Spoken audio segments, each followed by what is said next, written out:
Kisah pria penggali kepiting.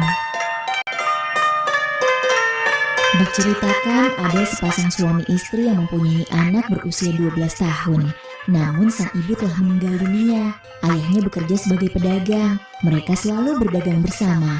Tetapi usaha mereka tidak berjalan baik, malah mereka semakin miskin. Lalu sang ayah meninggal dunia dan sang putra pun harus mengurus rumah sendiri. 5 hari setelah kepergiannya, sang ayah mendatangi putranya lewat mimpi dan memberi nasihat. Keadaanmu malang dan aku sebagai ayah tidak mampu memberikan warisan apa-apa. Oleh karena itu, aku minta kau untuk pergi menggali kepiting di bawah gubuk yang ada di sisi timur laut rumah kita, lalu menjualnya setiap hari. Setiap pagi, saat matahari terbit, pergilah menggali.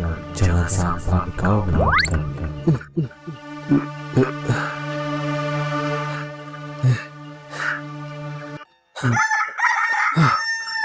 Pagi pun tiba, sang putra terbangun dan mengingat semua mimpinya. Ia lekas mengambil cangkul, berjalan menuju gubuk, lalu menggali dan menemukan kepiting seperti yang dikatakan ayahnya.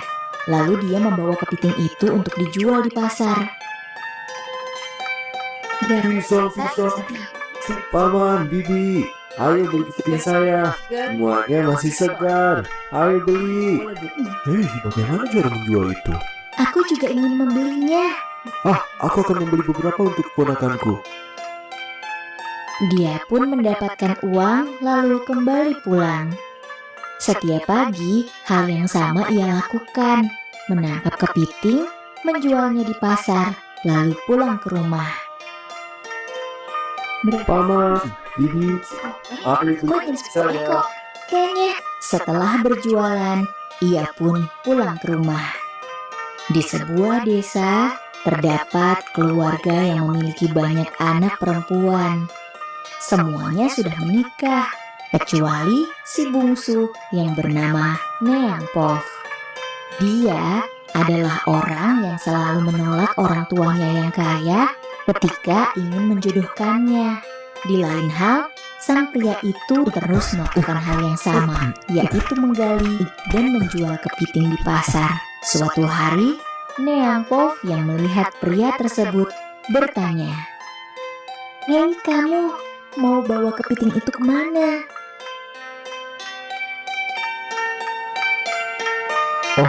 Aku akan membawanya ke pasar untuk aku jual.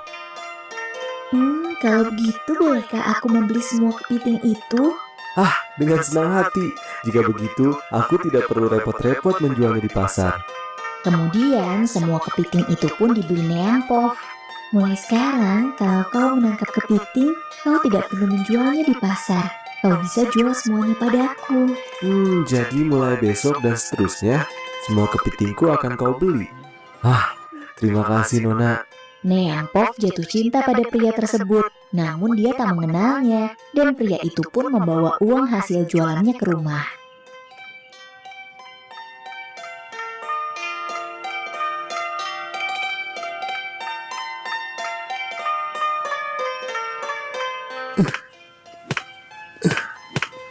Lalu, setiap hari pria itu selalu menjual kepitingnya pada Neangpov. Neangpov terus membeli kepiting dari pria itu. Semakin hari, dia semakin jatuh cinta pada pria itu. Dia selalu berusaha mencari perhatiannya. "Kau pasti merasa lelah. Ini air untukmu, minumlah. Dan bawa nasi bungkus ini untuk kau makan saat di perjalanan." Terima kasih, Nona. Baiklah, sampai jumpa.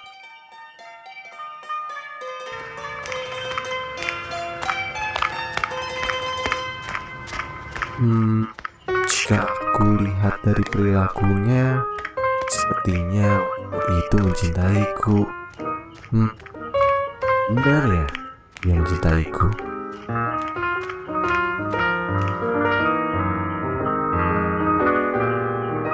Tapi aku hanyalah seorang pria miskin dan juga yatim piatu. Aku tak berani jatuh cinta.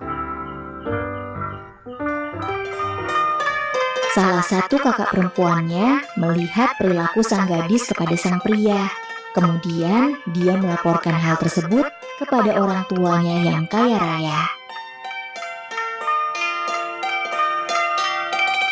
Ayah, aku melihat Neang Pov menunjukkan sikap perhatian kepada seorang pria penggali kepiting.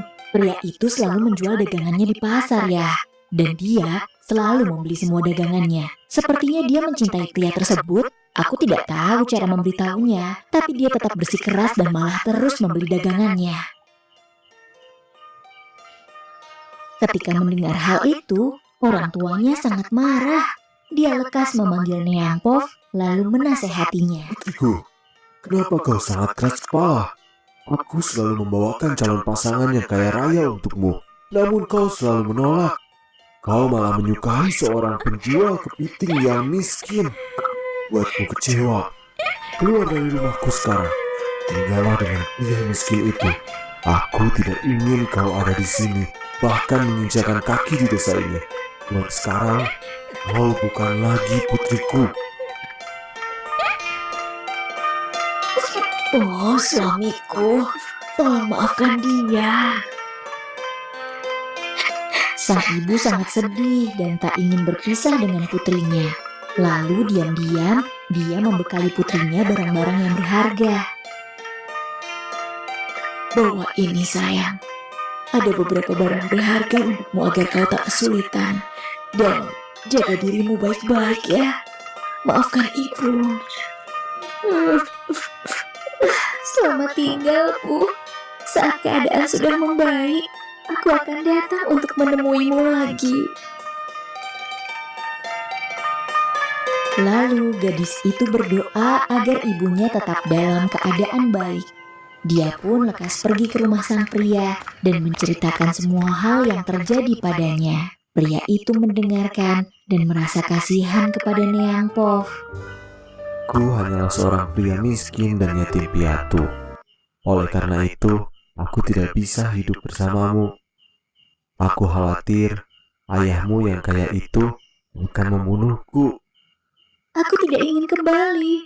Aku ingin hidup selamanya denganmu. Lalu, selanjutnya apa yang harus kita lakukan? Apapun yang kamu pikirkan, aku akan mengikutimu. Kalau begitu, kita harus pergi dari rumah ini dan tinggal di tempat lain, sehingga ayahmu tidak bisa menemukan kita. Saat pagi tiba, pria tersebut pergi menggali kepiting di tempat yang sama, lalu menjualnya dan membeli beberapa barang untuk perlengkapan istrinya beberapa hari ke depan. Karena Neang Pov adalah istri yang baik, dia selalu melayani suaminya dengan baik dan tidak pernah membuat masalah. Suatu malam, dia berbicara pada suaminya. Suamiku, mulai besok, kau tidak perlu menggali kepiting lagi. Kita sudah punya uang, dan kau bisa membeli apapun. Tidak istriku, aku masih ingin mengumpulkan uang. Aku tidak ingin berleha-leha. Suaminya tidak mau menuruti Neang Pov. Keesokan harinya, saat dia pergi untuk menggali kepiting, diam-diam Neang Pov mengikutinya. Neang Pov penasaran dengan tempat di mana suaminya menggali kepiting. Saat dia sudah mengetahui dengan jelas, dia kembali ke rumah. Sedangkan suaminya membawa kepiting secukupnya, lalu menjualnya di pasar dan membeli kebutuhan sehari-hari. Istriku, hari ini aku akan pergi ke hutan untuk mencari kayu. Tolong jaga rumah dengan baik. Jangan khawatir, serahkan semuanya padaku. Sesaat setelah suaminya pergi mencari kayu, Neang Pov mengambil cangkul lalu menghancurkan tempat di mana suaminya menggali kepiting. Setelah selesai, dia kembali ke rumah dan memasak untuk makan malam bersama suaminya.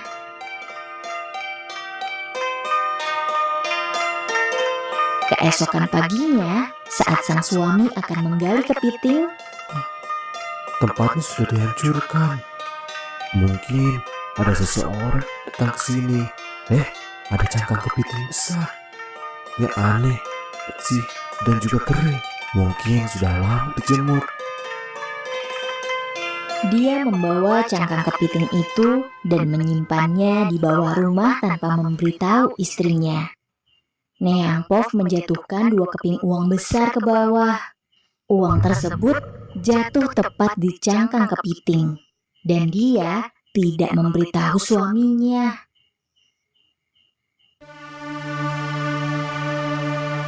Besok pagi, aku akan turun untuk mengambil kembali uang itu. Saat pagi tiba, dia turun ke bawah untuk mengambil uang yang terjatuh itu. Dia sangat terkejut karena uang yang terjatuh itu menjadi banyak. Dari mana kau mendapatkan uang sebanyak ini? Semalam aku mengambil uang untuk disimpan di brankas, lalu beberapa uang terjatuh.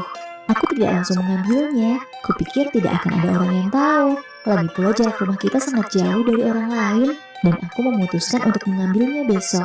Keesokan harinya, ketika hendak mengambil uang itu, aku melihat cangkang kepiting besar yang berisikan banyak uang.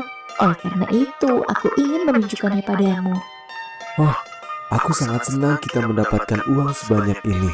Mulai besok, aku akan berhenti menggali kepiting. Iya suamiku, dengan begini kita akan selalu tercukupi. Setiap malam, mereka selalu menjatuhkan uang di cangkang kepiting itu. Keesokannya, mereka memeriksa uang tersebut dan uang tersebut menjadi banyak. Lalu mereka melakukan hal tersebut setiap hari.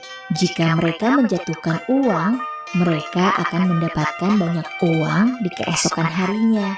Jika mereka menyimpan perhiasan, mereka akan mendapatkan banyak perhiasan di dalam cangkang kepiting tersebut. Pasangan tersebut melakukan hal ini selama setahun, sampai mereka menjadi kaya raya. Kita sudah banyak. Di mana kita akan menyimpan? Ayo kita menggali tanah, lalu kita simpan uangnya di sana. Sejak saat itulah, mereka menemui orang tua Neang Pov yang kaya raya.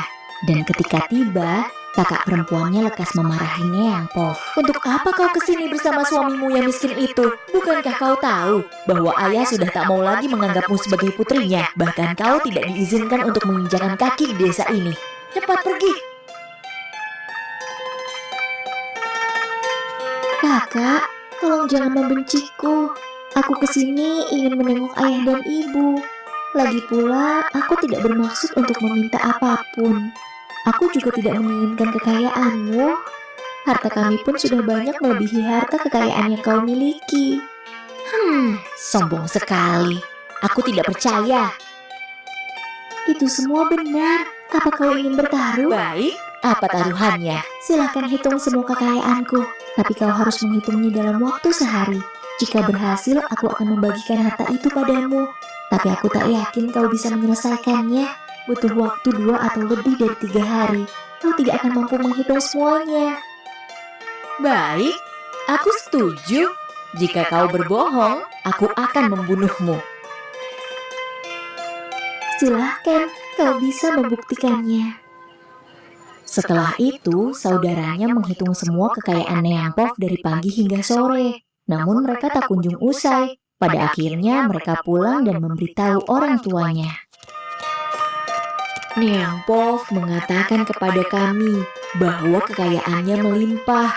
Karena kami tidak percaya, jadi kami pergi ke rumahnya untuk menghitung kekayaan mereka.